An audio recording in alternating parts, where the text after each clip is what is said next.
Praise the Lord. Bible என்பதற்கான பெயர் மற்றும் அது எப்படி எழுதப்பட்டது தெரியுமா? பைபிள் பற்றிய செய்தியே ஆச்சரியத்திற்குள் ஆழ்த்துகிறது.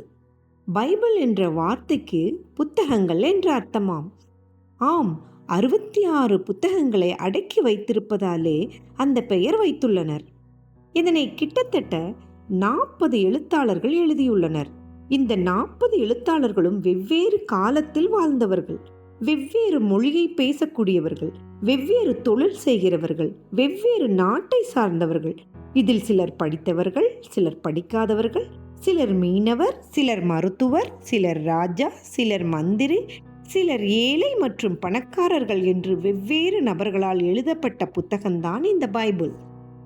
ஆனால் இவர்கள் இத்தனை பிரிவை உடையவர்களாக இருந்தாலும் ஒரே கடவுளை பற்றியும் அவரை அடைய ஒரே வழியை வலியுறுத்தியுள்ளது ஆச்சரியத்திற்குரியது.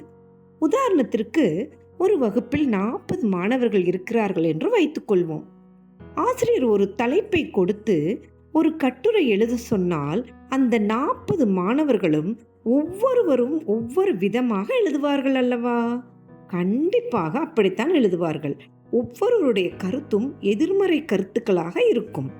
ஆனால் 40 எழுத்தாளர்களும் எல்லா சூழ்நிலையிலும் வித்தியாசப்பட்டிருந்தாலும் எப்படி எதிர்மறை கருத்துக்கள் இல்லாமல் ஒரே கடவுளையும் அவரை அடைய ஒரே வழியையும் எழுதினார்கள் என்பது வியப்புக்குரியதாக உள்ளது. இது எப்படி சாத்தியமாகும் என்று நினைக்கும் போது, கடவுள் ஆசிரியரைப் போல ஒவ்வொரு காலத்திலும் வாழ்ந்தவர்களுக்கு சொல்ல சொல்ல இவர்கள் எழுதியிருப்பார்களோ என்ற சிந்தனை தூண்டுகிறது. இது மட்டுமல்ல, பைபிளில் உள்ள அறிவியல் ஆதாரங்கள் இன்னும் நம்மை ஆச்சரியத்திற்குள் ஆழ்த்துகிறது. அதை அடுத்த வீடியோவில் பார்ப்போம். Praise the Lord. ஆமென்.